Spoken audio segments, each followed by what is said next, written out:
The 4 empty chairs were impossible to ignore. They sat together in the second row of our wedding ceremony, each one decorated with ivory ribbons my florist had tied the night before. Reserved for my family. Reserved for the people who had promised they would always be there. 30 minutes before I walked down the aisle, my phone vibrated. I smiled at first. I thought my mother was finally telling me they were running late. Instead, I opened a message that changed something inside me forever. Some celebrations force people to take sides. The second message appeared almost immediately. We've made our choice. That was all. No apology.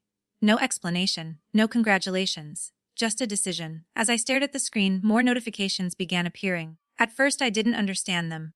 As photo deleted. Gas photo deleted. Ka photo deleted. Seka one after another. My childhood pictures disappeared from the Parker family online album. Christmas mornings, school plays, birthday parties. Pictures of my father teaching me to ride a bicycle. My grandmother holding my hand at the county fair. Every image containing me vanished, while I stood in my wedding dress waiting to marry the man I loved. It felt as though my family wasn't simply refusing to attend my wedding. They were trying to erase every trace that I had ever belonged to them. My fiancé, Owen, gently took the phone from my hands before I could keep reading. "You don't have to carry this today," he whispered. He was right. So I slipped the phone into my bag, took a slow breath, and walked toward the altar. I married him anyway, not surrounded by the family I was born into, but by the people who had chosen to show up. I thought that would be the end of it. I was wrong. The next morning at exactly 7:12 a.m. my phone buzzed again. This time, it wasn't an apology. It wasn't a message asking whether the wedding had been beautiful. It wasn't my mother saying she regretted what she'd done. It was a demand. "See, I need 8,600 for Haley's wedding deposit.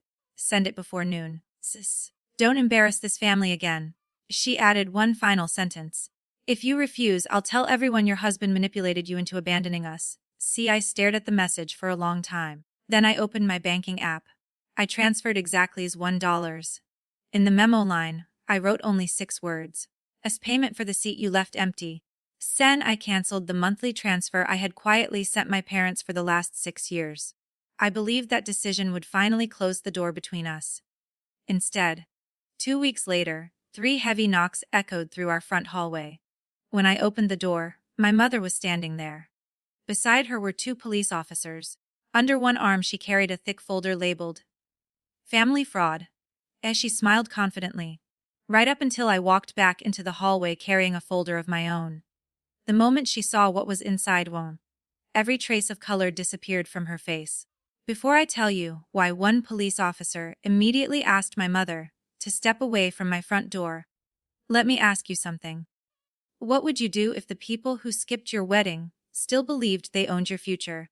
People hear the phrase, family betrayal, and usually imagine one dramatic moment. A single argument, a single lie, a single decision that changes everything overnight. That wasn't my story. By the time my family skipped my wedding, they had already spent decades teaching me that love was something I earned by being useful. My name is Mia Parker. I'm 34 years old, and I work in Santa Fe authenticating ownership records for rare artwork. Most people assume my job is about paintings. It isn't. It's about truth. Collectors don't pay me to admire beautiful canvases. They pay me to answer uncomfortable questions. Who really owned this piece? Which signature is genuine? Which document was altered? Which story survives after every record has been examined? Ironically, I spent my career uncovering other people's deceptions while completely missing the largest one in my own family. Looking back, I don't think my mother ever expected me to become successful. She expected me to become dependable. There is a difference. Success belongs to the person who achieves it. Dependability becomes something everyone else believes they own. That was my role from the beginning. Whenever something went wrong, I quietly fixed it.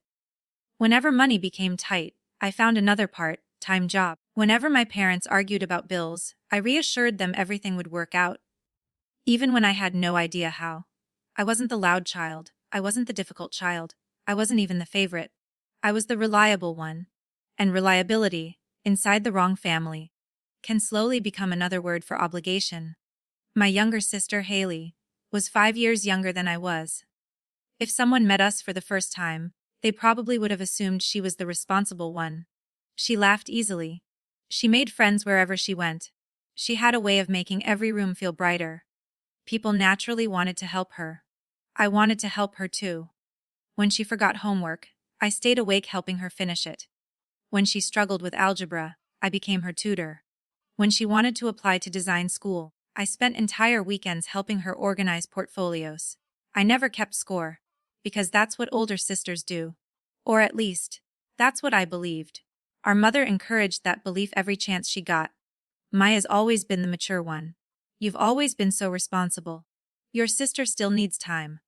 Those sentences sounded loving. Looking back now, I hear them differently. Responsibility was never presented as something I had accomplished. It was presented as something I owed. Every compliment quietly assigned another obligation. Every success became another reason I should carry more. By the time I finished college, I had stopped expecting fairness. I simply assumed that whatever I managed to build would eventually include supporting someone else. The strange part is, I didn't resent my family then. Not even a little. Because manipulation rarely begins with cruelty. It begins with familiarity. People don't question the roles they've been performing since childhood. They simply become better at playing them. After graduating, I found work cataloging historical collections before eventually specializing in provenance research. I loved the work immediately. Every document told a story. Sometimes that story was honest. Sometimes it had been carefully edited over decades until almost no trace of the original remained. I became very good at noticing tiny inconsistencies. Different ink. A date that didn't match. A signature that curved slightly differently than it should. One missing receipt that explained everything. My supervisors often joked that I trusted paperwork more than people. I used to laugh. The truth was much simpler. Documents don't care whose feelings get hurt. Facts don't change because someone cries louder. If only I had applied that lesson to my own life sooner. Because while I was learning how to identify forged histories inside museums, someone much closer to me was quietly rewriting mine. The account was called the S. Parker Family Reservice.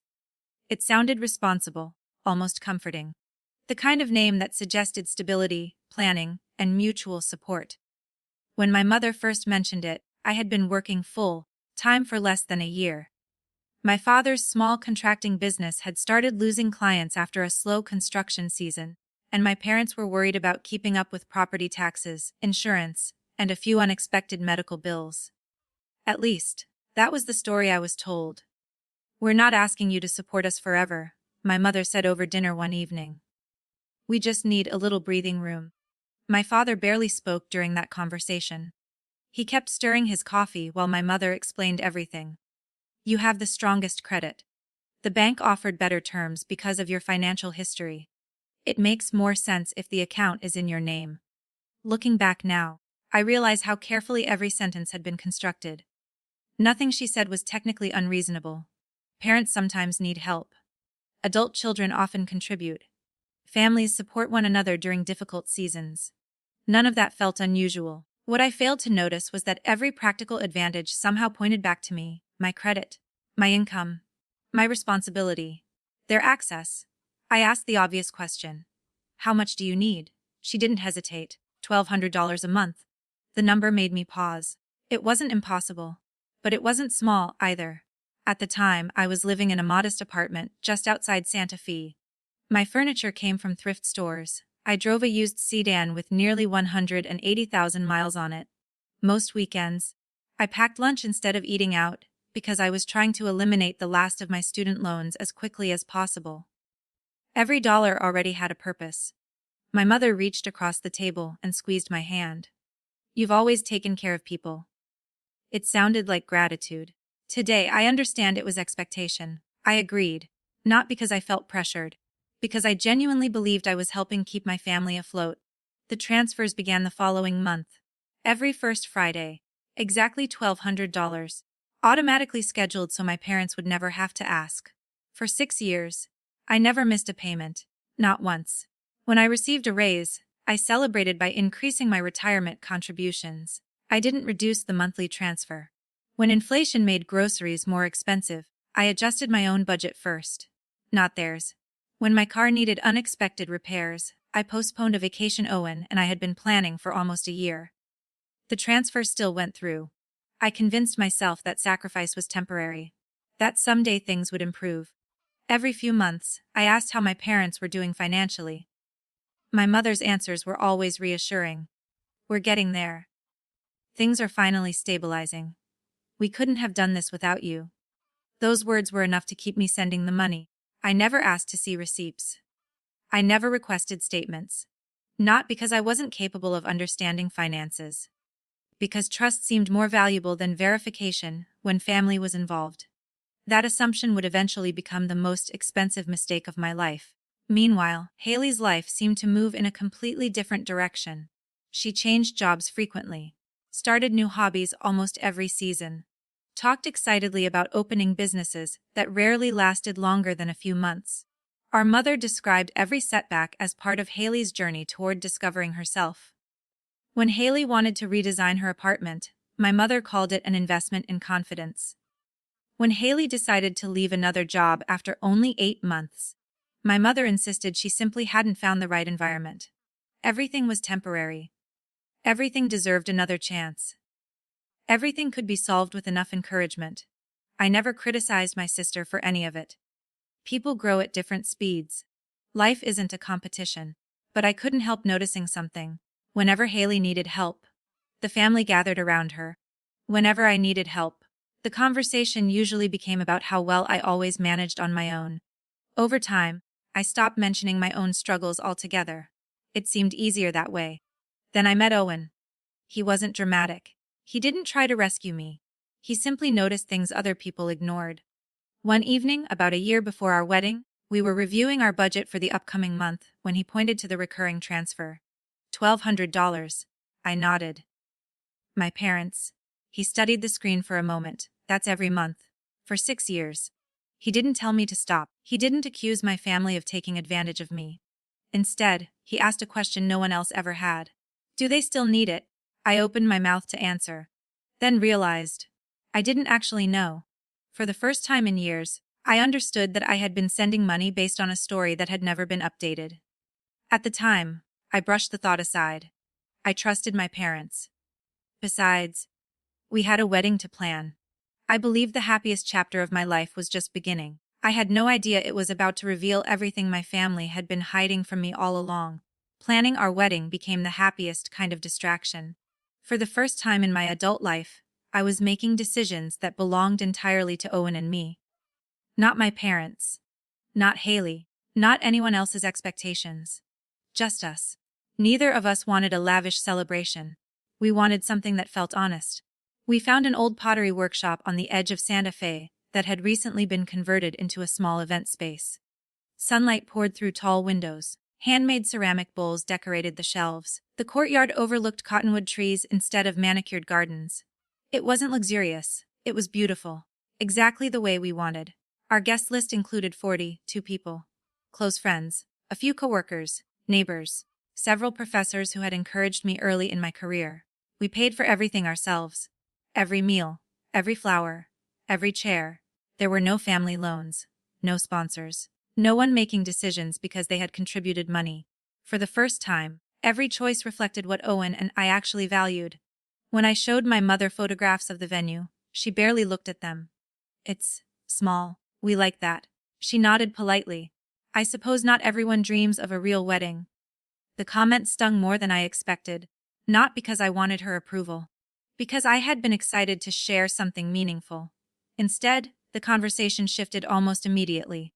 Haley found a venue outside Sedona. My mother pulled out her phone before I could respond. Glass ceilings. Desert mountains. Luxury accommodations. Private catering. Every photograph looked like something from a magazine. It's expensive, she admitted. But she deserves one perfect day. I smiled weakly. I'm sure it'll be beautiful. No one asked whether I thought my own wedding would be beautiful. Over the next several months, that pattern repeated itself again and again. Whenever I mentioned invitations, my mother asked whether Haley had chosen her color palette. When I talked about our caterer, she changed the subject to Haley's dress fitting. When I shared that Owen and I had finally finished writing our vows, she reminded me that Haley was still deciding between 3 floral designers. It wasn't open hostility. It was something quieter. My life constantly became the bridge leading back to my sisters. At first, I ignored it. Families compare milestones all the time. I told myself not to be sensitive. But Owen noticed. One evening, after another phone call with my mother, he set 2 cups of tea on our kitchen table and waited until I looked up. Can I ask you something? Of course. When was the last time your mom asked how you were doing, Allah? Without bringing up Haley, I frowned. She asks. He smiled gently. Think about it, I did. A week. Then 2. Then nearly a month. Every conversation eventually returned to my sister, her engagement, her venue, her plans, her stress, her dreams. My wedding somehow became background noise inside conversations that were supposedly about me. Still, I kept sending the monthly transfer. $1,200. Every first Friday. Right on schedule. I never connected the two things. Love and money often become tangled so gradually that you stop noticing where one ends and the other begins. Then, about 6 weeks before the wedding, my mother called unusually late. Nearly 10 o'clock. She sounded exhausted. Can I ask you a favor?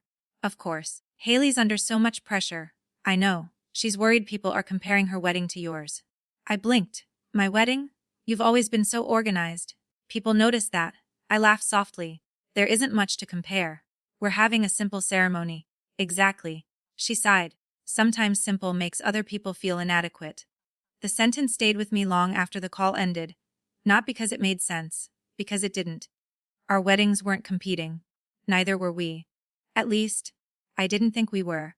A few days later, I mailed handwritten invitations to every member of my family. My father called to thank me. He sounded genuinely happy. We'll be there. I wouldn't miss seeing my oldest daughter get married. For a brief moment, I believed him. I even imagined my grandmother smiling if she could have seen us. The family together. Old misunderstandings finally fading. I didn't know that while I was addressing invitation envelopes and choosing music for the ceremony, my mother was already asking relatives to prepare for a very different kind of celebration, one where attendance would become a test of loyalty rather than love. Our wedding day arrived wrapped in the kind of quiet excitement that makes every ordinary detail feel unforgettable. The morning sunlight spilled through the windows of the small guest house where I was getting ready. Someone laughed in the hallway. The florist delivered the last arrangements. My bridesmaids moved carefully around the room, steaming dresses, checking schedules, and making sure I remembered to eat something before the ceremony. Outside, guests were beginning to arrive. Inside, everything felt wonderfully calm. At least, until I noticed my father hadn't called. Neither had my mother. Neither had Haley. I checked my phone. Nothing. I told myself they were driving. The venue sat nearly 2 hours from my parents' house. Traffic happened. People ran late. There was no reason to panic. At least, that was the story I kept repeating inside my head. About 45 minutes before the ceremony, Owen's mother knocked softly on the dressing room door. They've started seating guests. I smiled. I'll be there in a minute. She hesitated. Mia, I looked up. There are still 4 empty seats. I knew exactly which 4 she meant. Reserved for my parents. For Haley. For her fiancé. The seats remained untouched. Fresh white ribbons tied neatly around each chair moved gently in the afternoon breeze drifting through the open courtyard. They're probably close. I heard myself say it. No one corrected me. Because everyone else wanted to believe it too. 10 minutes later, my phone vibrated. I reached for it immediately. Relief flooded through me. Finally, a message from Mom. Instead, I read the first sentence. As some celebrations force people to take sides, yet I frowned. Before I could understand what she meant, another message appeared. We've made our choice. Gasha, nothing else. No explanation, no apology, no signature, just those 2 sentences. For several long seconds, I couldn't breathe. Then another notification appeared. A photo removed, Jesser another, album updated. Then another. One by one. The family photo archive began deleting every picture that included me. My 6th birthday, Christmas mornings, high school graduation, the photograph of my grandmother hugging me after I received my college scholarship. Gone. One after another, almost mechanically. As though someone had been waiting for this exact moment. I stared at the screen until the words blurred together. Not because of tears. Because my brain simply refused to accept what my eyes already understood. This wasn't an emotional decision made in anger. It had been planned. Someone had sat down before my wedding, opened the family album, and intentionally erased me. The dressing room door opened quietly. Emily stepped inside. She looked at my face only once before asking, "What happened?" I handed her the phone without speaking. She read the messages, then slowly lowered it. "Oh, Mia?" For a moment, neither of us spoke. Finally, she asked the question I couldn't answer myself. "Do you want to postpone?" The room became completely silent. Outside, faint music drifted in from the courtyard. Guests were already taking their seats. Somewhere beyond the walls, Owen was probably greeting relatives, completely unaware of what had just happened. I closed my eyes. Not to escape. To think. If I cancelled the ceremony, what would actually change? My family still wouldn't be there. The photographs would still be gone. The messages would still exist. Only one thing would be different. The people who loved me enough to show up would lose their celebration because of people who hadn't. I opened my eyes. "No," Emily waited. "I'm getting married." She smiled through tears. "I was hoping you'd say that." A few minutes later, Owen quietly knocked on the door. He stepped inside wearing the same calm expression that had steadied me 100 times before. "You okay?" I wanted to tell him yes. Instead, I handed him my phone. He read every message. He never frowned. Never cursed. Never told me my family was terrible. He simply locked the screen, slipped the phone into his jacket pocket, and looked at me. "You don't have to carry this for the next hour." His voice was gentle. "I'll carry it." No dramatic speech. No promises to fix everything. Just one sentence that somehow made breathing easier again. When the music finally began, I walked toward the courtyard. 42 people stood as I entered. 42 people smiled. 42 people chose to be there. And although my eyes briefly found the 4 empty chairs waiting in the second row, I kept walking. Because that afternoon, I finally understood something that would take much longer to fully believe. Love is measured by presence, not by blood. The morning after our wedding didn't feel like the beginning of married life.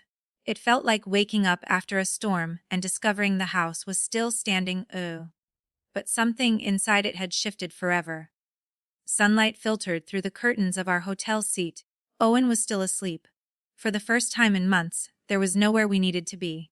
No schedules, no vendors, no seating charts, no last-minute decisions. Just silence. I slipped quietly out of bed and walked toward the balcony with a cup of coffee. The memories from the day before returned in fragments. The music.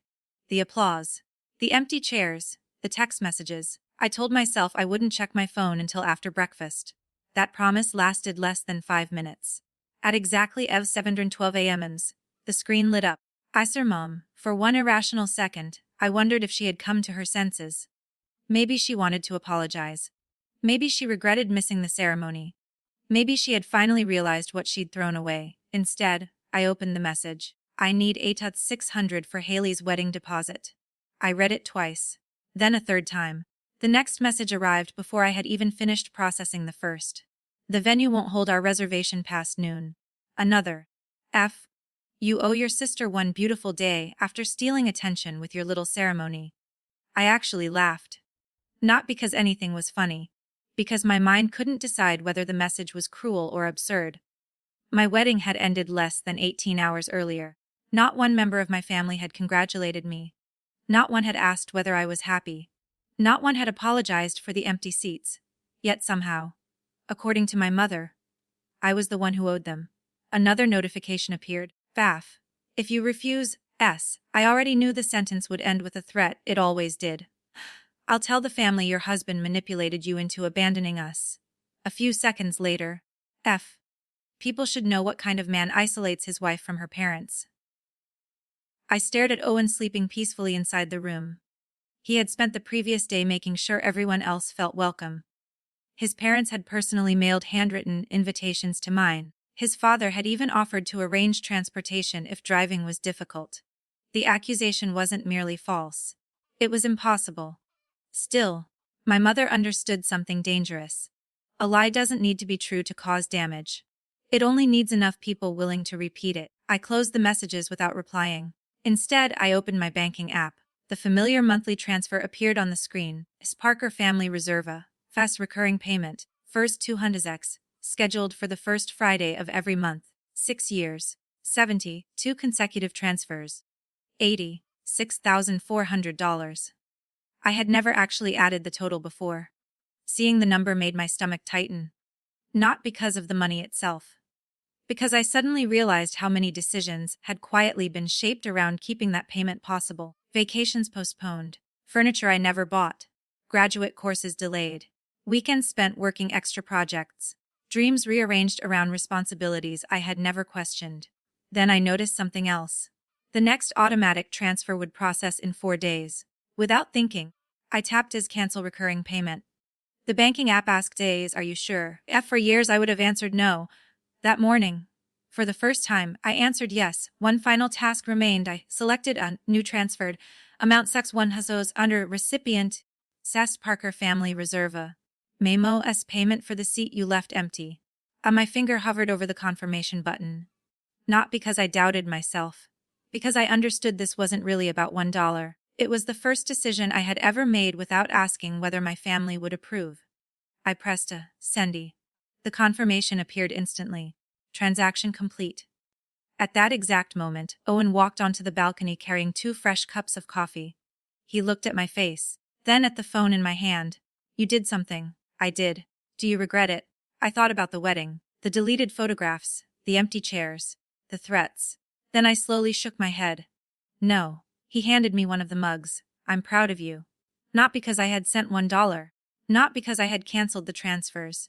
Because, for the first time in my life, I had chosen myself without apologizing. That afternoon after we returned home, I opened my laptop. I wasn't looking for another argument. I wasn't preparing another message. I was doing what I had spent my entire professional life doing. Reviewing records. Verifying facts.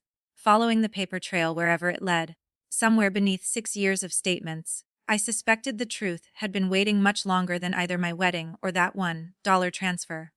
I simply hadn't known where to start looking. Now, I did. The first spreadsheet didn't alarm me. Neither did the second. By the third one, I stopped looking for reassurance and started looking for patterns. That was the difference between being a daughter and being an investigator. Daughters hope. Investigators verify. I carried my laptop into the small office Owen, and I had set up in the spare bedroom. One wall was lined with books on art history and archival research.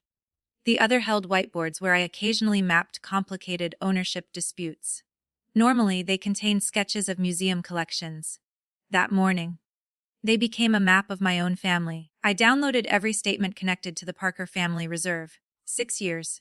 72 monthly deposits from my personal checking account. No gaps. No missed payments. Every first Friday, exactly as scheduled, I created a new folder. Family Reserve Review, then another. Supporting documents. Finally, one titled simply Guess Questions. Because experience had taught me something important. The moment you think you already know the answer, you stop seeing evidence.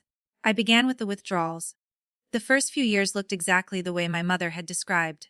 County property taxes, homeowner's insurance, 2 legitimate hospital invoices after my father underwent knee surgery. Those payments matched the story I had believed. I almost closed my laptop. Then I noticed something small. A payment made to a luxury resort outside Sedona. The description was vague. No explanation. No invoice number. No note attached. I searched previous statements. Nothing similar appeared before it. Curious, I opened the following month's report. Another unusual charge. A cosmetic dermatology clinic in Scottsdale. The month after that, a bridal consulting service. I frowned. None of those businesses resembled emergency expenses. I highlighted each transaction in yellow, then continued. Boutique clothing. Event designer.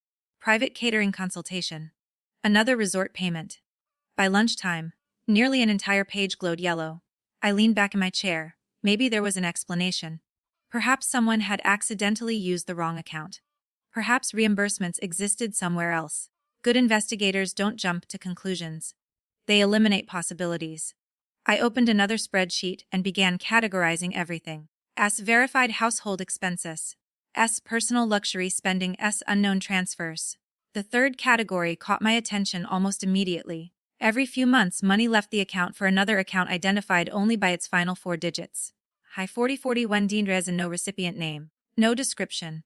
Only numbers.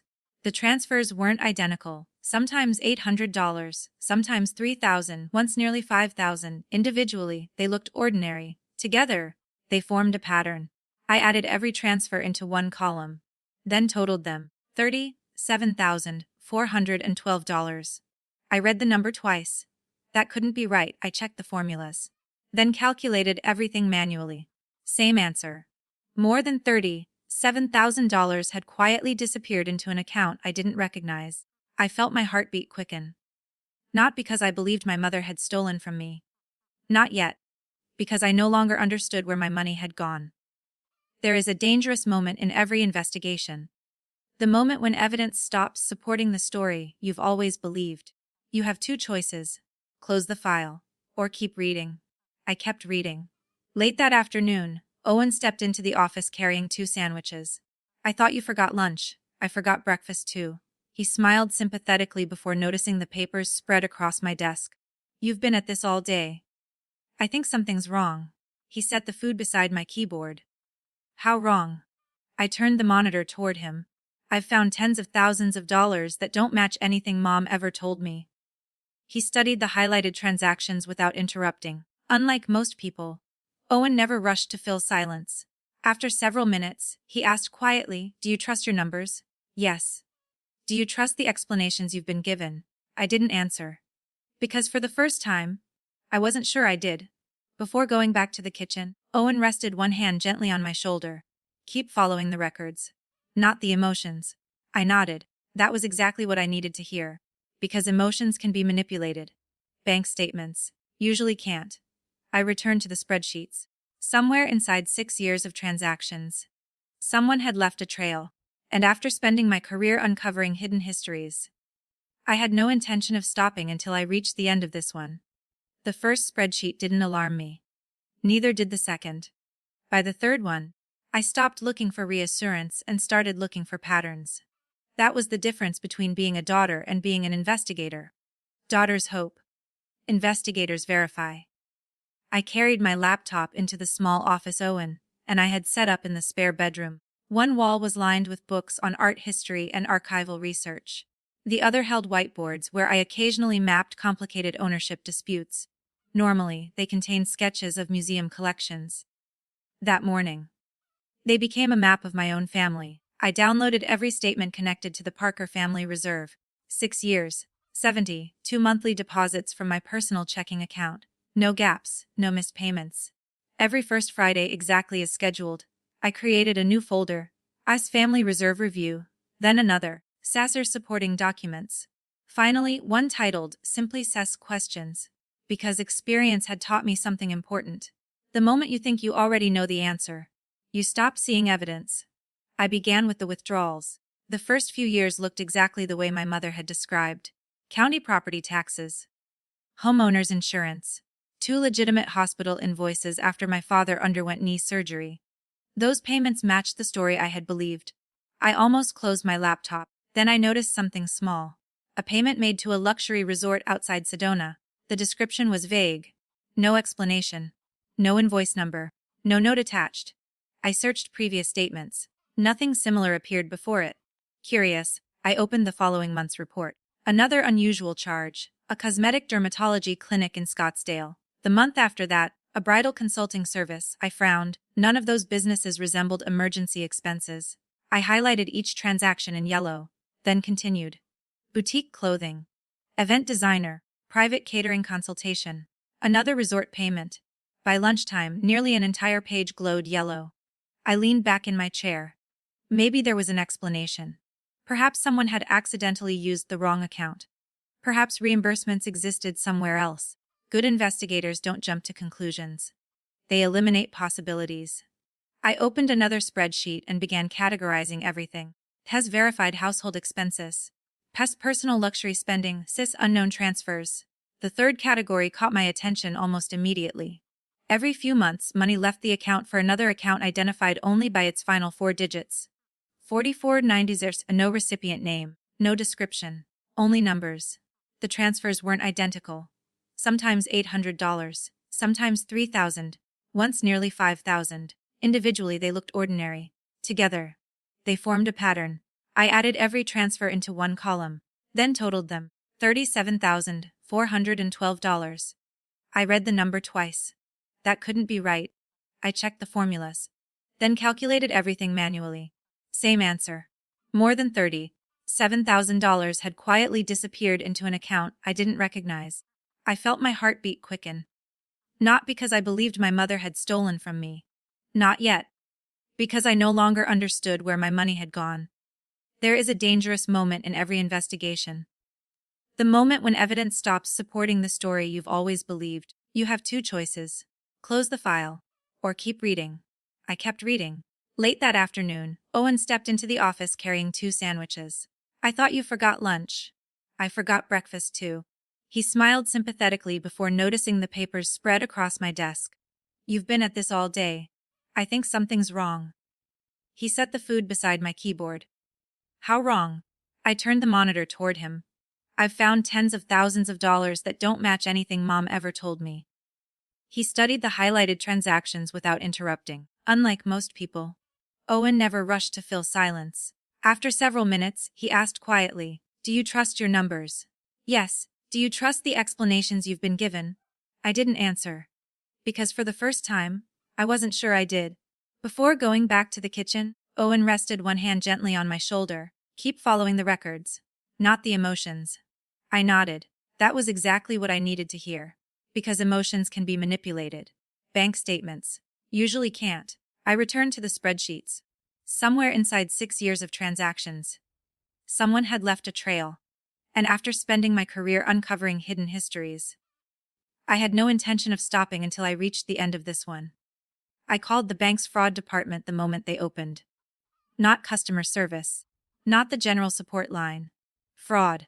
The woman who answered introduced herself as Karen and asked how she could help. I took a slow breath before speaking. "I believe someone has changed the contact information on an account I own." She immediately shifted into a different tone. Professional. Measured. "I'll need to verify your identity first." 10 minutes later, after answering every security question and confirming transactions only I would recognize, Karen returned to the issue. "I've confirmed the email address currently attached to the account. It isn't mine. I can see that." There was a brief pause as she continued reviewing the account history. "Would you like me to tell you when it was changed, please?" 4 months ago. Exactly what I had already seen. But there's something else. I tightened my grip on the phone. "What?" "The change request wasn't submitted online. It was processed through uploaded documentation." I frowned. "What kind of documentation?" "I'll need to request copies from our internal records." My pulse quickened. "Please do." While she submitted the request, I opened a blank notebook beside my keyboard. Every answer deserved its own page. Every date, every name, every detail. Experience had taught me that investigations become confusing only when people rely on memory instead of chronology. Karen returned a few moments later. "I've located another recent request." "What request?" "An application to add an additional owner to the account." I stared silently at the wall. "I never submitted that. I didn't think you had." She continued reading. "The proposed co-owner was..." Another pause. "Haley Parker." I closed my eyes. For several seconds, I couldn't speak. My little sister. The same sister whose wedding my mother claimed desperately needed my financial help. Someone had already tried to make her a legal owner of the account funding those expenses. "When was this submitted?" 8 days before your wedding. Before the empty chairs. Before the text messages. Before the $8,600 demand. The timeline was becoming painfully clear. This wasn't a reaction to my wedding. The plan had already been in motion. "Can I see the application?" "You have the right to request a copy." "I'd like one immediately." She submitted another request. While waiting, I continued asking questions. Were there any other changes? The mailing address remained the same. The phone number was unchanged. The security questions weren't modified. She hesitated. "But there was an uploaded signature authorization." My stomach dropped. "I need to see that too." When the encrypted documents finally arrived in my secure inbox, I opened them one at a time. The first page looked ordinary. Account information. Administrative request. Nothing unusual. Then I reached the signature line. My name. Written in handwriting that almost looked like mine. Almost. To anyone glancing quickly, it would have passed without question. But handwriting leaves habits. Tiny ones. My capital M always began with a narrow upward stroke before widening toward the second peak. This version curved outward immediately. The final, in Mia, usually connected smoothly into the final flourish. Here, the pen lifted awkwardly before finishing. The signature wasn't copied. It had been imitated. Someone had practiced. Not perfectly, but confidently enough to fool anyone who wasn't paying close attention. I didn't need a handwriting expert. I had spent years comparing signatures on 19th century ownership records. I knew what hesitation looked like. I knew what simulation looked like. And I knew something else. I had seen that particular curve before. Not in a bank document, on birthday cards, Christmas gifts, permission slips from elementary school.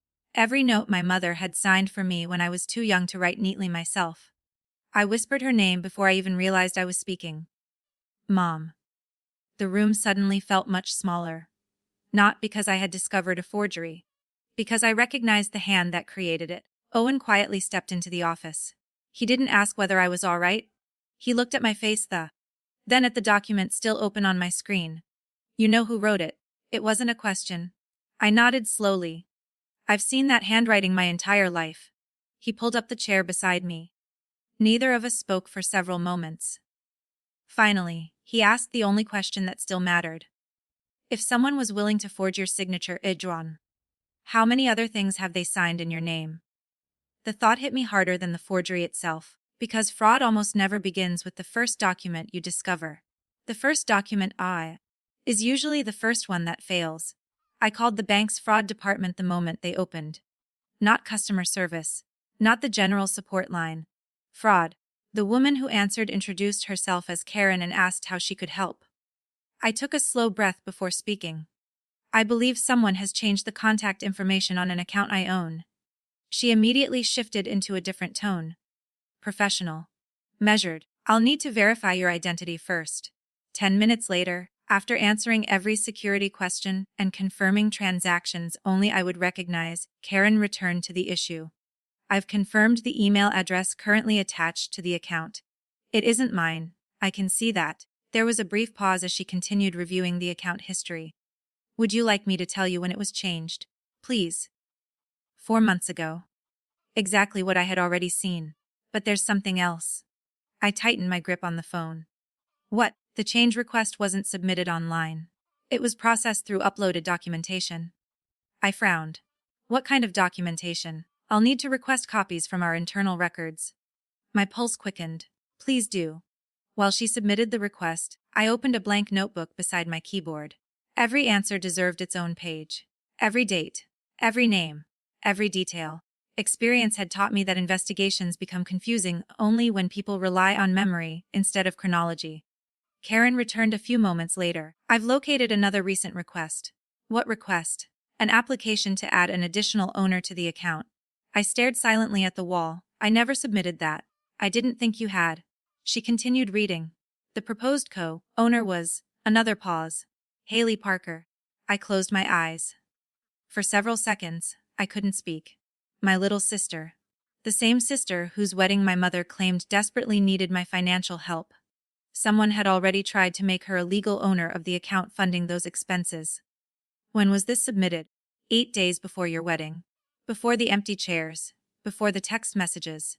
Before the $8,600 demand. The timeline was becoming painfully clear. This wasn't a reaction to my wedding. The plan had already been in motion. Can I see the application? You have the right to request a copy. I'd like one immediately. She submitted another request. While waiting, I continued asking questions. Were there any other changes? The mailing address remained the same. The phone number was unchanged. The security questions weren't modified. She hesitated. But there was an uploaded signature authorization. My stomach dropped. I need to see that too. When the encrypted documents finally arrived in my secure inbox, I opened them one at a time. The first page looked ordinary. Account information. Administrative request. Nothing unusual. Then I reached the signature line. My name. Written in handwriting that almost looked like mine. Almost. To anyone glancing quickly, it would have passed without question. But handwriting leaves habits. Tiny ones. My capital M always began with a narrow upward stroke before widening toward the second peak. This version curved outward immediately. The final. In Maya usually connected smoothly into the final flourish. Here the pen lifted awkwardly before finishing. The signature wasn't copied. It had been imitated. Someone had practiced. Not perfectly, but confidently enough to fool anyone who wasn't paying close attention. I didn't need a handwriting expert. I had spent years comparing signatures on 19th century ownership records. I knew what hesitation looked like. I knew what simulation looked like. And I knew something else. I had seen that particular curve before. Not in a bank document. On birthday cards. Christmas gifts. Permission slips from elementary school. Every note my mother had signed for me when I was too young to write neatly myself. I whispered her name before I even realized I was speaking. Mom. The room suddenly felt much smaller.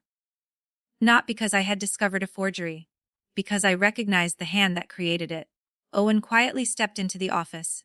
He didn't ask whether I was all right. He looked at my face. Then at the document still open on my screen.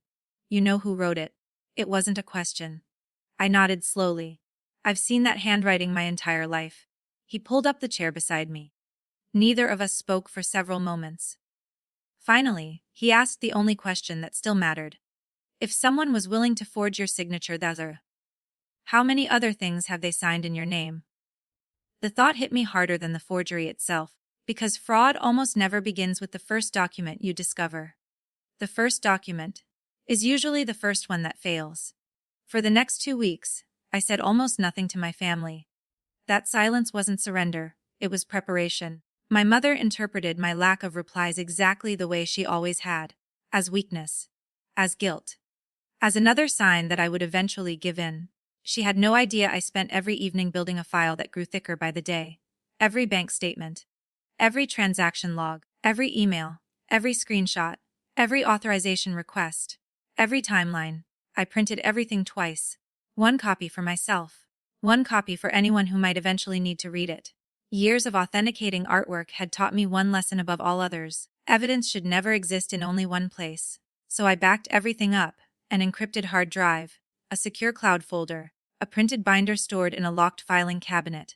If one version disappeared, 2 more would remain. Meanwhile, my mother's messages became increasingly desperate. At first, she tried guilt. Haley cries every day because of you. When I didn't answer, she tried nostalgia. Families argue. Good daughters forgive, so still nothing. Then came anger.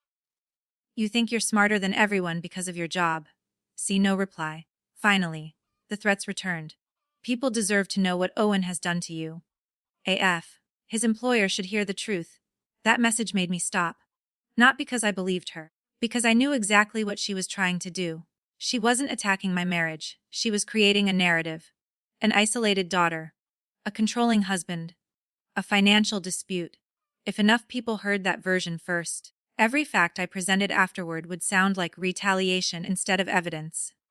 It was the same strategy I had seen in forged provenance cases. Invent the story before anyone checks the records. I forwarded every message to a folder titled, "Says Potential Harassment." Then I stopped reading them altogether. 3 mornings later, my phone rang while I was reviewing an 18th century ownership ledger at work. The caller ID displayed an unfamiliar number. Miss Parker, yes. My name is Officer Elena Ruiz. For one brief second, the room seemed to go completely silent. I'm calling regarding a complaint filed by Diane Parker. I closed the file in front of me. I see. I'd like to clarify something immediately. No one is under arrest. We simply need to review several claims involving a disputed financial account. I wasn't surprised. Not really. Deep down, I think I'd known this call was coming. When would you like to meet? She suggested the following afternoon at my home. After we ended the call, I remained sitting perfectly still. Across the table, one of my coworkers looked up from a stack of restoration records. Everything okay? I smiled politely. I think my mother just made a very serious mistake. That evening, Owen found me sitting on the living room floor surrounded by open folders. Color-coded tabs divided the paperwork into sections. Ownership, deposits, authorization, administrative changes, questionable withdrawals, fraud indicators. He looked around the room and smiled faintly. You've turned our house into an archive. I laughed quietly. I guess I have. He sat beside me. Tell me what happened. I explained Officer Ruiz's call. The complaint, the disputed account, the planned visit. When I finished, he didn't ask whether I wanted to fight. He asked something much more important. What do the documents say? I looked down at the binder. They say the account belongs to me. They say my mother had limited authorization. They say someone forged my signature. They say someone tried to add Haley as a co-owner. He nodded once. Then tomorrow. We let the documents speak. The next afternoon arrived faster than I expected. At exactly 2014, I heard 3 firm knocks against our front door. Not frantic. Not aggressive. Professional. I glanced through the window. 2 uniformed officers stood on the porch, Officer Elena Ruiz and her partner. Between them, my mother stood smiling confidently. Under one arm she carried a thick blue folder. Across the front, written neatly in black marker, were 2 words. Family fraud. She looked almost triumphant, as though she had already imagined how the conversation would end. She didn't know I had spent the last 14 days preparing for this exact moment. I opened the door. My mother smiled warmly at the officers before looking at me. There she is. Then she noticed the black binder resting calmly in my hands. The smile didn't disappear. Not yet, but for the first time, it hesitated. Officer Ruiz introduced herself first. Her voice was calm. Professional. This is simply a fact-finding visit. No one is under arrest. We'd like to understand the ownership of the account and the allegations made in the complaint. Before I could answer, my mother stepped forward. I've already explained everything. She handed Officer Ruiz the blue folder. My daughter became different after she got married. She glanced toward Owen. His family never accepted us. He convinced her to cut us off. And now she's stolen money that belongs to her own parents. The story sounded polished, practiced. I realized she hadn't come here hoping the police would discover the truth. She had come hoping they would accept the first version they heard. Officer Ruiz accepted the folder without reacting. Then she looked at me. Miss Parker, would you prefer to speak inside? Yes. I stepped aside. The officers entered. My mother followed immediately without waiting to be invited. Owen quietly closed the front door behind everyone. No one sat down right away.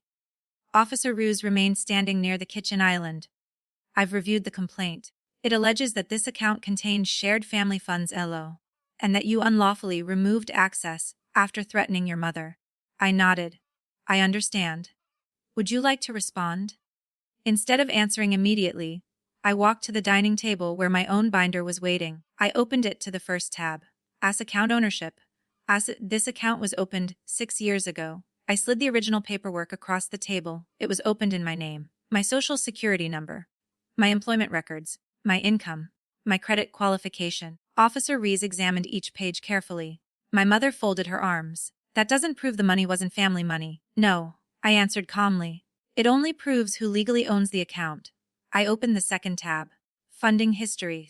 72 direct deposits. Every first Friday, exactly $1,200. Each one originated from my personal checking account. I placed the statements beside the account agreement. There are no deposits from my parents. No inheritance deposits. No business income. No property sale proceeds. Only mine. Officer Ruiz slowly compared the documents. Then she looked toward my mother. Mrs. Parker, can you identify any deposits made by you or your husband? My mother's confidence faltered for the first time. We contributed in other ways. Officer Ruiz waited. In what way? We're family. We shared expenses. The officer nodded politely. I'm asking specifically about deposits into this account. Silence. My mother looked toward my father. He wasn't there. For the first time since I had known her, she couldn't borrow certainty from someone standing beside her. I opened the next section. S. Authorized access. If I granted my mother limited authority to pay approved household expenses, not ownership, not unrestricted access, and not permission to change account information. Officer Ruiz compared the authorization form with the bank's revocation notice. The authorization was withdrawn after these disputed transactions. Yes. Why? I turned another page. Colored tabs marked every category: property taxes, insurance, medical bills. Then, luxury spending, resorts, cosmetic procedures, wedding planners, boutique purchases. Officer Ruiz silently read each page. The room became almost unnaturally quiet. My mother finally spoke. Those were reimbursements. I nodded. Do you have receipts? She hesitated. I threw them away. No one answered. I turned to the final section. Assess administrative changes. I placed the forged owner request on the table. The fake contact email. The altered signature. The request naming Haley as a future account owner. I did not submit these. Officer Ruiz leaned closer. She compared my driver's license signature against the application. Then she looked back at me. Who do you believe completed this? I'd rather discuss evidence than assumptions. I slid forward one final document. The bank's technical report. It listed the upload history, the device information, the internet connection used to submit the documents. Officer Ruiz read every line. Then she asked a single question. This internet address belongs to your parents' residence. Yes. For the first time since entering my home, the officer closed the blue folder my mother had brought. She didn't remove another page. She didn't ask another question about the complaint. Instead, she looked directly at my mother. Mrs. Parker, I'd like you to step outside with me for a moment. The confidence vanished from my mother's face. Why? I just need to ask you a few questions separately. This is ridiculous. Officer Ruiz remained perfectly calm. It will only take a few minutes. My mother looked around the kitchen as though expecting someone to rescue her. No one moved. Not Owen, not her partner, not me. She slowly walked toward the front door. As she reached the hallway, she turned back one last time. Our eyes met. For years I had been the frightened daughter trying to explain herself. Today, the documents were doing the explaining for me. A few minutes later, Officer Ruiz returned alone. She carried both folders now. Mine, and my mother's. She set them side by side on the table. Then she looked at me with a seriousness that immediately told me the conversation had changed. Ms. Parker, if the information you've provided is accurate. She paused briefly. I need to ask whether you wish to make a formal fraud complaint. The question hung in the silence. Outside, through the living room window, I could see my mother pacing beside the patrol car. She had arrived believing the police would pressure me into surrendering. Instead, they were asking whether I wanted to begin an official investigation into her actions. I looked once toward Owen. He didn't answer for me. He simply gave the smallest nod. The decision, as it always should have been, was entirely mine. Saying yes to Officer Ruiz was strangely quiet. There was no dramatic music, no courtroom, no handcuffs snapping shut, just one simple word. Yes. She nodded once, took a few notes, and explained what would happen next. The bank's fraud unit will likely coordinate with our financial crimes division. We'll also need copies of everything you've shown us today. I've already prepared duplicates. I handed her the second binder. She looked almost surprised. You expected this? I smiled faintly. I authenticate forged ownership records for a living. I've learned that people rarely try deception only once. Her expression softened. I imagine that's true. Before leaving, Officer Ruiz stepped back onto the porch where my mother was waiting. I couldn't hear every word. Only fragments. Ongoing investigation. Avoid further contact. Legal representation. My mother's face changed with every sentence. Confidence, confusion, disbelief. Then something I had almost never seen in her eyes. Fear. Not fear of losing me. Fear of losing control. When the patrol car finally disappeared down the street, the neighborhood fell quiet again. Only then did I realize how exhausted I was. Owen locked the front door. Neither of us spoke immediately. He simply wrapped his arms around me. For years, I had imagined what freedom might feel like. I always pictured relief. Instead, it felt heavy. Truth has weight, especially when you've carried lies for so long that they begin to feel familiar. That evening, I received my first email from the bank's fraud investigator. The subject line read as documentation request. Inside was a straightforward checklist. Original account agreements. Identity verification. Electronic correspondence. Transaction history. Known unauthorized documents. Communication with authorized users. Nothing emotional. Nothing accusatory. Just facts. I spent nearly 4 hours organizing everything into clearly labeled folders. As I worked, another realization slowly settled over me. The investigation wasn't centered on the missing money anymore. It was becoming about identity. Someone had changed contact information using my name. Someone had attempted to transfer legal ownership. Someone had created documents pretending to be me. Money could eventually be repaid. Identity was different. Identity theft changes how every future document is viewed. Around 10 that evening, my phone vibrated again. This time it wasn't my mother. It was my father. For several seconds, I simply stared at his name. He hadn't called during the wedding. He hadn't defended me when the police arrived. He hadn't contacted me once since everything began. Now, he wanted to talk, I answered. Neither of us spoke at first. Finally, he cleared his throat. Mia. I didn't know.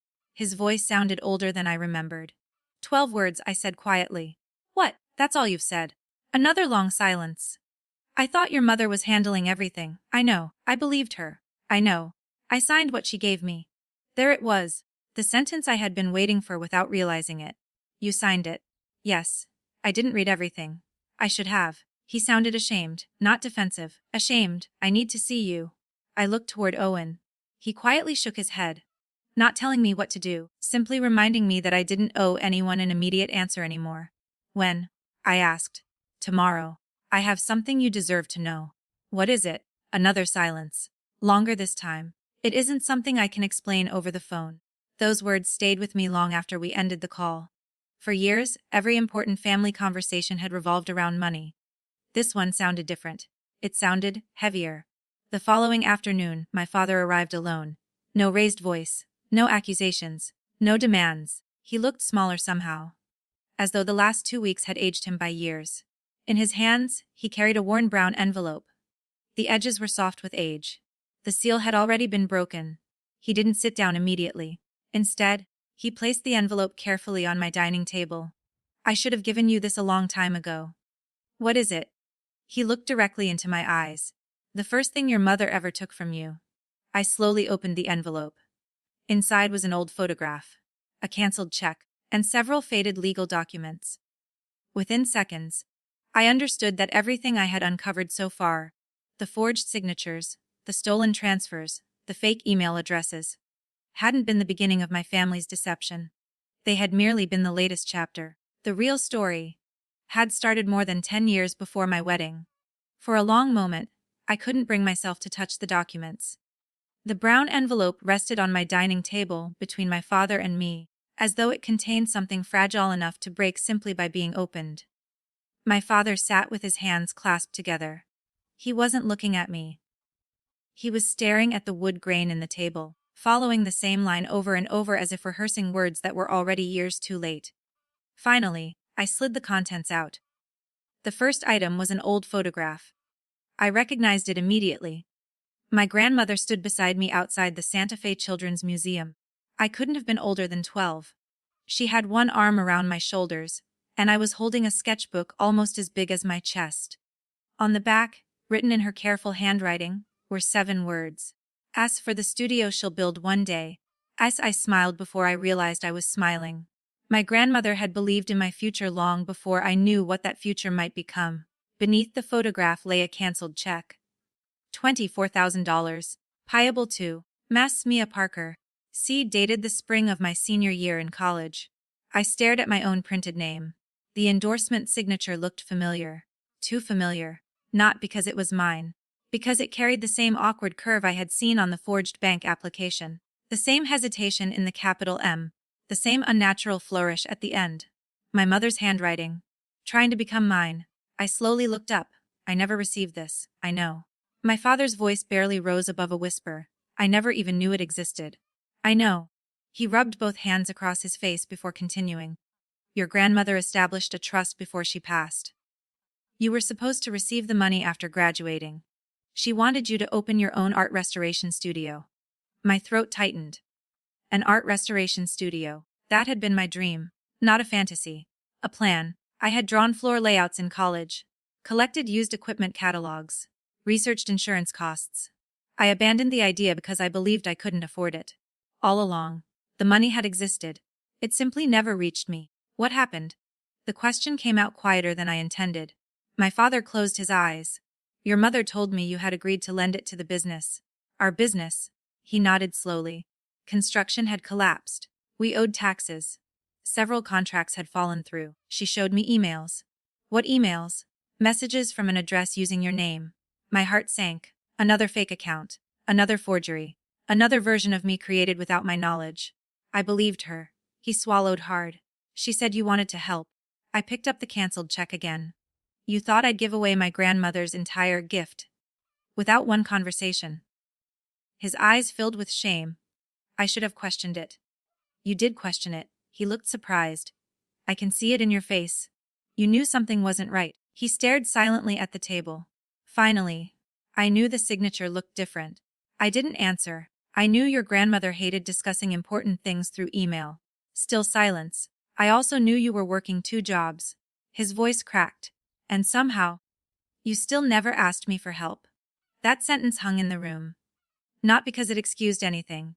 Because it exposed everything he had noticed. Not enough to stop it, but enough to know something felt wrong. I told myself we'd repay the money. He laughed bitterly. Every year I said we'd fix it.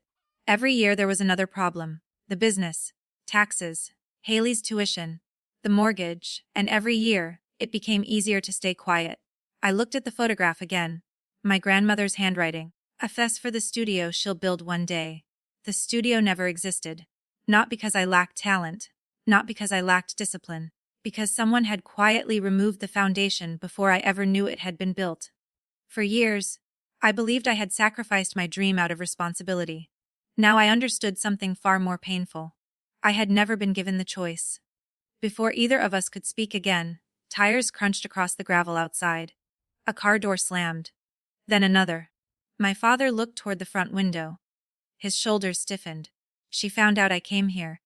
3 sharp knocks echoed through the house. Without waiting for an invitation. My mother opened the front door herself. She stepped inside, her eyes immediately locking onto the documents spread across my table. Then she saw the canceled check in my hands. Every trace of confidence disappeared.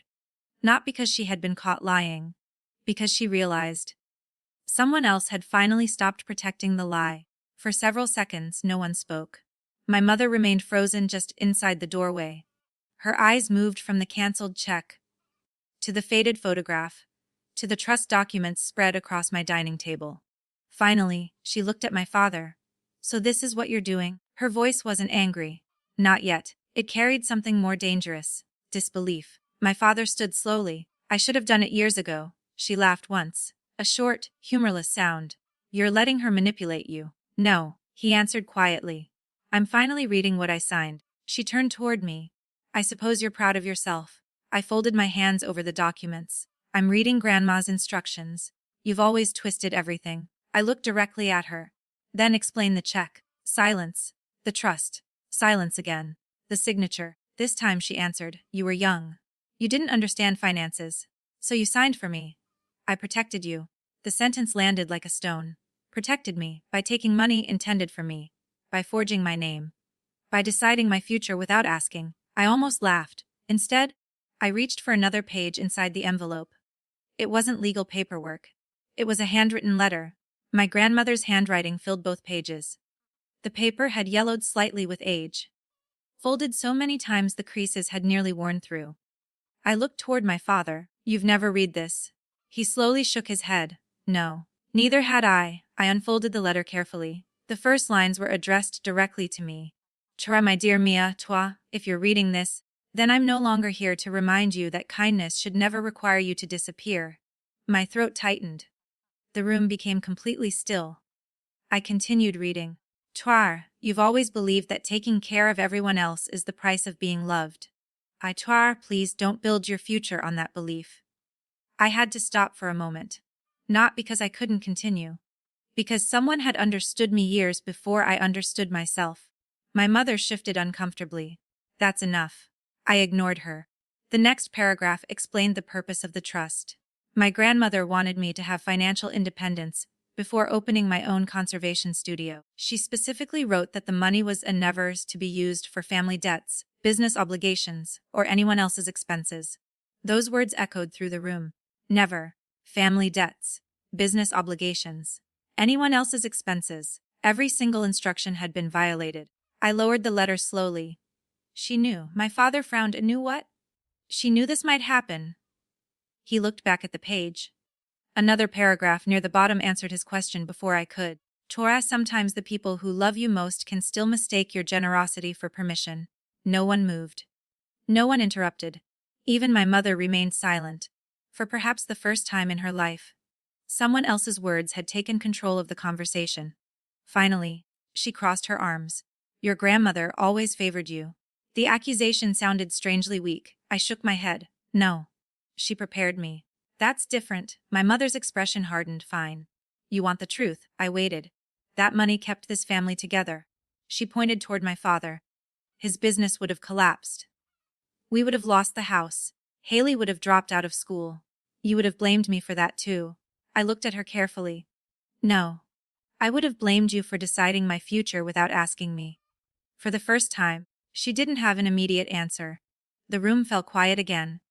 Then my father reached into the envelope once more. I haven't shown her everything. He placed another folded document on the table. What is it? I asked. A copy of your grandmother's attorney's cover letter. I unfolded it. The attorney confirmed delivery of the trust package years earlier. It listed every enclosed document. The trust, the check, the personal letter, and one final item, a certified receipt. Signed by the person who accepted the envelope. The signature belonged to my mother, not me. She hadn't accidentally misplaced my inheritance. She had personally accepted it, personally signed for it, personally kept it from me. I slowly looked up. She didn't deny it. She couldn't. The proof rested between us in black ink. Outside, thunder rolled across the afternoon sky. Inside, the last remaining version of her story had just collapsed. My mother didn't deny the signature. She didn't claim the attorney had made a mistake. She didn't even reach for the certified receipt lying between us. Instead, she did something I should have expected. She changed the subject. That money isn't the real issue. Her voice became sharper. This family survived because of the choices I made. I looked at her quietly. No. It survived because other people kept paying the price. Her eyes narrowed. You have no idea what I sacrificed. I probably don't, I admitted, but I know exactly what I sacrificed. For several seconds, neither of us spoke. Then she laughed again, a cold, exhausted laugh. You always kept score. I shook my head. No. I never kept score. I only started reading the records. There was a difference. Keeping score comes from resentment. Reading records comes from reality. My father slowly sat back down. He looked older than I had ever seen him. I called everyone. I frowned. What do you mean? The family. Your uncles. Your aunt. Haley. They're all coming. I looked toward the front window. Several cars were already pulling into the driveway. Within minutes, the house filled with familiar faces. My Uncle David. My Aunt Melissa. 2 cousins. Then Haley. She walked in last. The moment she saw the document spread across the dining table, her expression changed. She looked from my mother to my father, then finally to me. What happened? No one answered immediately. Instead, my father handed her the trust documents. Read. She frowned. After a few pages, the color slowly drained from her face. What is this? My inheritance. I answered quietly. The one Grandma left me. Haley continued reading. Then she reached the canceled check. No. She looked at our mother. Mom. Still no answer. Then she found the certified delivery receipt. Her hands began to tremble. You told me Grandma never left anything. Our mother hesitated. I simplified things. Haley stared at her in disbelief. You said there wasn't enough money. You told me Mia chose her career over the family.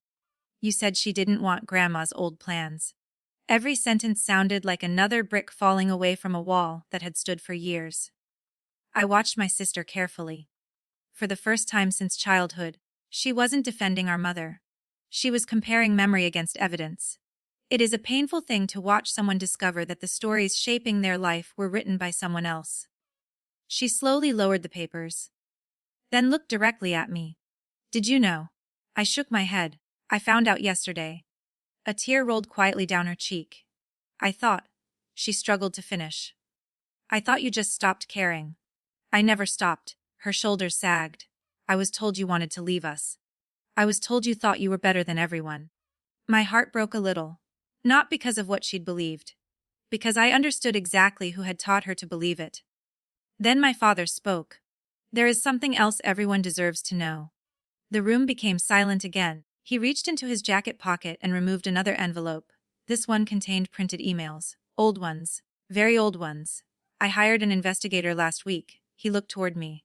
After the police visited. I frowned. What did you find? He handed me the first page. The sender's name made my breath catch. Ask Caleb Morrison. Ask my college boyfriend. The man who had disappeared from my life without explanation nearly 12 years earlier. I opened the email. It wasn't addressed to me. It had been sent to my mother. Tory Mrs. Parker. I've been trying to reach Mia for weeks.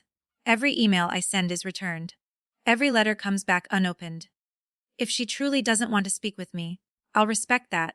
I just wish I understood why. Another email followed. Then another. Each one unanswered. My hands began to shake. I never received these, I know. My father closed his eyes. The investigator recovered archived backups. He also recovered deleted messages. I looked at my mother. Very slowly. Very carefully. You intercepted them. She didn't answer. You told him I had moved on. Silence. You told me he abandoned me. Still nothing. I remembered crying alone in my tiny apartment after graduation, convincing myself that Caleb had simply stopped loving me. All those years, he had been writing, and all those years, someone else had been answering for me. I felt something inside me settle. Not anger. Not anymore. Certainty. This had never been about money alone. It had never been only about my wedding. Or the trust. Or the forged signatures. It was about control. Every relationship. Every opportunity. Every future that might have allowed me to become independent had quietly been redirected back toward the family.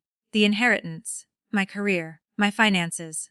My first love. My marriage. One by one. Every path had been narrowed until the only direction left was the one my mother approved. I folded Caleb's final email and placed it carefully back into the envelope. Then I looked around the room. I won't spend another day living inside someone else's version of my life. No one argued. Because for the first time, everyone in that room was finally reading the same story, and no one could pretend they hadn't seen the truth anymore. The legal process moved much more slowly than the emotional one. Family arguments happen in minutes. Investigations happen in months. That difference taught me something I had never fully appreciated. Truth doesn't need to be loud. It only needs enough time. The bank's fraud department contacted me several times during the following weeks. Each conversation focused on documents rather than opinions. Upload histories, electronic signatures, authorization logs, device records. Every new report confirmed what the first evidence had already suggested. The unauthorized changes had originated from my parents' home internet connection. The forged signatures matched documents submitted over multiple years. The fake email address had been created solely to intercept banking notifications meant for me. It wasn't one impulsive decision. It was a system, built patiently, maintained quietly. Eventually, it collapsed the same way most dishonest systems do, one verified fact at a time. North of 60 days after Officer Ruiz first knocked on my front door, the bank officially restored every account record to reflect the correct ownership history. Several disputed transactions remained under review. Others had already been referred to investigators. My attorney handled nearly every conversation from that point forward. That was another lesson I had learned. Boundaries aren't only emotional. Sometimes they're legal. Sometimes protecting your peace means allowing professionals to carry conversations that should never belong to you. Life slowly became quieter. Not easier, just quieter. My father moved into a small apartment across town, while he and my mother began living separately. When he called now, we rarely discussed the investigation. Instead, we talked about ordinary things. The tomatoes growing on his balcony. Books he had started reading. The old truck he was finally repairing because no one else needed his attention first. Those conversations felt unfamiliar. For the first time in years. We weren't speaking because there was another family emergency. We were speaking because we were learning how to know each other without one. Haley disappeared for several weeks after the family meeting. I didn't call. She didn't either. Neither of us seemed ready. Then one Saturday afternoon, an envelope arrived in my mailbox. Inside was a handwritten note. Only one page, no excuses, no dramatic explanations, just honesty.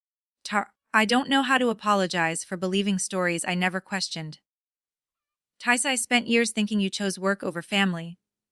Now I understand someone spent years making sure I believed that. Tasa, I'm not asking you to forgive me.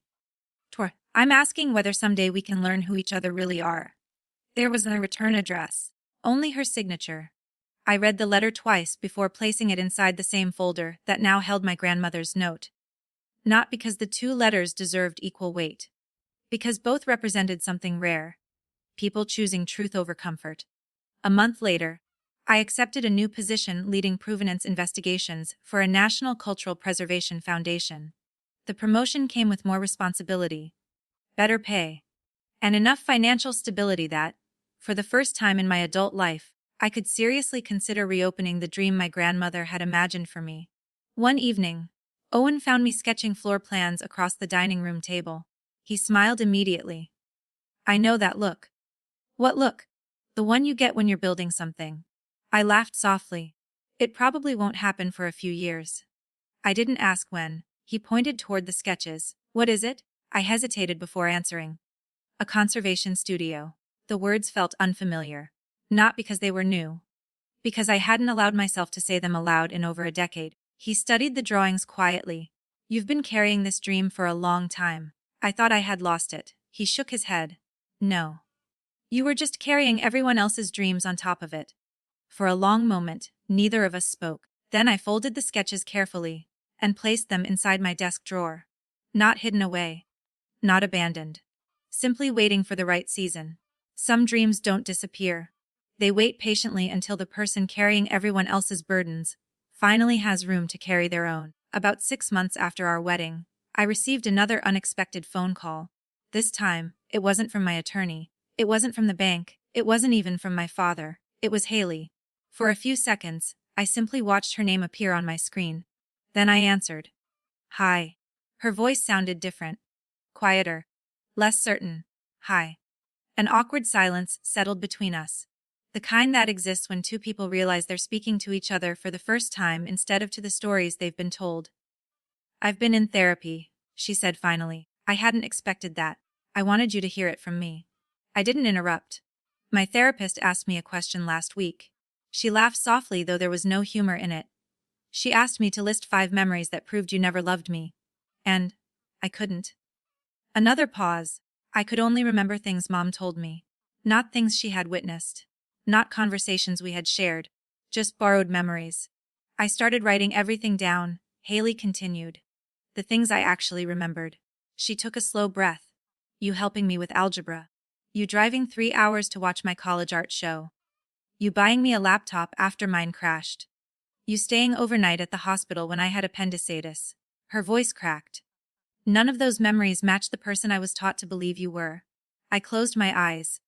For years, I had imagined confronting my sister, explaining everything, defending myself. Instead, she had arrived there on her own. I'm sorry, Mia. I know. No, she stopped me gently. I don't mean for believing Mom. I mean for never asking you. That apology settled somewhere deep inside me, because it recognized the real wound, not disagreement, absence. She had never been encouraged to know me directly, only through someone else's interpretation. I'd like to try again. She said it almost as a question. Not today, not tomorrow, but someday. I smiled. I'd like that too. Over the following months, we met occasionally. Never at our parents' house. Usually at small cafes halfway between our homes. We didn't begin by discussing betrayal. We talked about books, work, movies, recipes. The ordinary conversations sisters should have been having years earlier. Trust wasn't rebuilt through dramatic moments. It returned quietly, one honest conversation at a time. My relationship with my father followed a similar path. Every month, without fail, he mailed a cashier's check. The amount wasn't large. Sometimes $500. Sometimes $1,000. Each envelope contained the same handwritten note. Raz accountability is built one payment at a time. I never asked him to repay me. He insisted anyway. One afternoon, I finally asked why. He looked out across the park where we had agreed to meet. Because every check reminds me that responsibility isn't something you apologize for once. It's something you practice. That sentence stayed with me, perhaps because it explained why our relationship had begun healing while others remained broken. He wasn't asking me to forget. He was choosing different actions. Again and again. Meanwhile, my mother's legal situation continued moving through the system. I rarely heard updates. That was intentional. My attorney handled every communication. I no longer measured my life by her decisions. Oddly enough, that became the greatest freedom of all. For so many years, every phone call, every holiday, every celebration had revolved around predicting what my mother might do next. Would she approve? Would she criticize? Would she ask for money? Would she create another crisis? Eventually, those questions simply disappeared. One rainy Saturday, while organizing old boxes in the spare bedroom, I found the framed wedding invitation we had saved after the ceremony. Pressed inside the frame was the seating chart. Row 2, seats 3 through 6.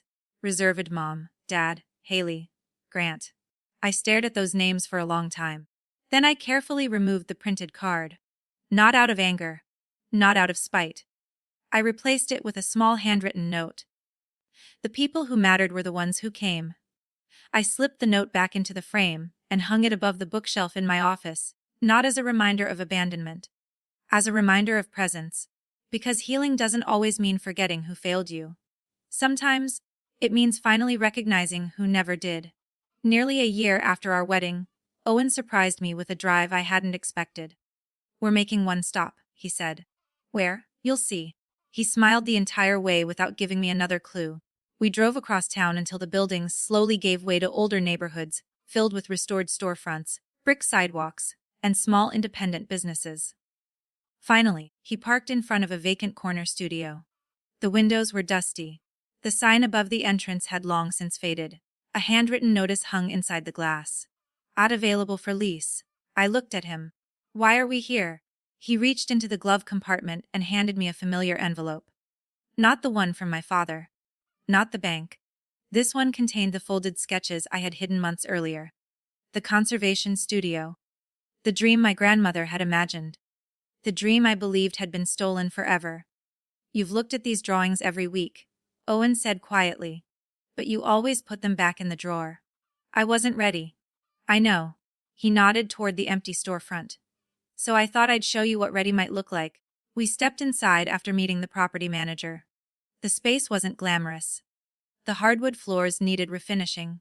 The walls were covered with old nail holes. The lighting would have to be replaced. But the ceiling was high. Natural light poured through the front windows. A small room in the back could easily become a document archive. Another could serve as a conservation lab. Without realizing it, I had already started arranging furniture in my mind. The property manager smiled. "I've shown this place to a dozen people. No one ever stands this quietly." I laughed. "I'm trying not to fall in love with something I haven't earned yet." After he left us alone, Owen walked slowly across the empty room. "You know what I see." "What?"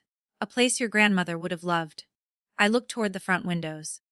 Sunlight stretched across the wooden floor exactly the way it had in the old pottery workshop where we were married. For a strange moment, the beginning and the ending of the story seemed to meet in the same beam of light.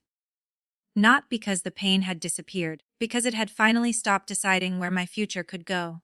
6 months later, I signed the lease. Not with inherited money. Not with family support. Not with another sacrifice. With savings, planning, and a life built on choices that belonged to me. The sign above the entrance simply read Est Parker Conservation Studio. No family slogan. No tribute to obligation. Just my name. The opening day was intentionally small. Friends, colleagues, former professors. Emily arrived first carrying flowers. My father came quietly an hour later. He didn't give a speech. He simply walked through every room, smiling to himself. Before leaving, he stopped beside the front door. "Your grandmother would have been proud." I believed him. Not because someone finally approved of my life. Because, for the first time, the approval I needed had already come from within. That evening, after everyone left, Owen and I locked the front door together. The studio was silent. Sunlight had given way to the soft glow of desk lamps reflecting across restored paintings waiting for examination. I opened the drawer of my new desk. Inside lay 3 things. My grandmother's letter. The first one, dollar transfer confirmation. And the wedding seating card with the handwritten note. The people who mattered were the ones who came. As I looked around the quiet room and smiled. For years I believed my greatest loss had been the money. Then I thought it had been my family. Eventually, I understood the truth. The greatest thing I almost lost. It was permission to build a life that truly belonged to me. And now, no one else would ever decide what that life was worth. People sometimes ask me whether I ever got my money back. It's an understandable question. After all, by the time everything was over, there had been forged signatures, stolen inheritance funds, manipulated bank accounts, broken relationships, and years of financial deception. Money is easy to measure. Justice feels easier when it comes with a number. The truth is, some of the money eventually came back. Some of it never did. The legal process recovered part of what had been taken. My father continued repaying what he believed he personally owed, until I finally asked him to stop. Not because the debt had disappeared, because I realized something important. The greatest thing I had reclaimed wasn't sitting in a bank account. It was ownership. Ownership of my choices, my future, my voice. For years, I believed being a good daughter meant saying yes before anyone finished asking the question. If my family needed money, I found it. If they needed time, I gave it. If they needed another sacrifice, I convinced myself it was love. I know now that love and obligation are not the same thing. Love is freely given. Obligation is demanded. Real families celebrate your milestones. They don't compete with them. They don't erase your photographs because you're becoming independent. They don't forge your signature because it's convenient. And they certainly don't skip your wedding while expecting you to finance someone else's. The day I sent that $1 transfer, I thought I was making a sarcastic point. Looking back, it became something much more meaningful. It marked the exact moment I stopped funding a version of my life that someone else had written for me. Everything that followed, the investigation, the documents, the courtroom conversations, the difficult apologies, began with one quiet decision. A boundary. That's why I no longer describe myself as the daughter who was betrayed, or the bride whose family skipped her wedding. Those things happened. But they are no longer my identity. Today, when I unlock the door to my conservation studio each morning, I don't think about what was taken from me.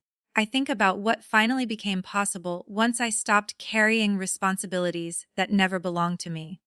My grandmother's letter hangs in a simple frame behind my desk. Not because it reminds me of loss, because it reminds me of one sentence that changed everything. Toi kindness should never require you to disappear. I read those words often, especially on difficult days. Especially when saying no still feels uncomfortable. Especially when old habits whisper that peace is something you earn by sacrificing yourself. They remind me that healthy relationships never ask you to become invisible. If you've listened to my story and recognized pieces of your own, if you've spent years believing that keeping everyone else happy was your responsibility, if you've ever been called selfish simply because you finally chose yourself, I hope you'll remember this. Setting a boundary doesn't destroy a family. It reveals whether the relationship was built on love or on your willingness to keep giving without limits. Sometimes the person everyone calls, the difficult one, isn't creating conflict at all. They're simply becoming the first person honest enough to stop pretending. Before we say goodbye, I'd love to hear your story. Have you ever had to choose between protecting your peace and protecting someone else's expectations? Or have you ever discovered that saying no changed your life in ways you never expected? Share your experience in the comments. You never know who might need to read your words today. And if stories about family, resilience, accountability, healing, and finding the courage to reclaim your own life resonate with you, consider subscribing for more journeys like this. Until next time, protect your integrity, protect your future, and never mistake someone else's entitlement for your responsibility. Because the most important inheritance you'll ever receive, Valio, is the freedom to decide who you become. Thank you for listening. I'll see you in the next story.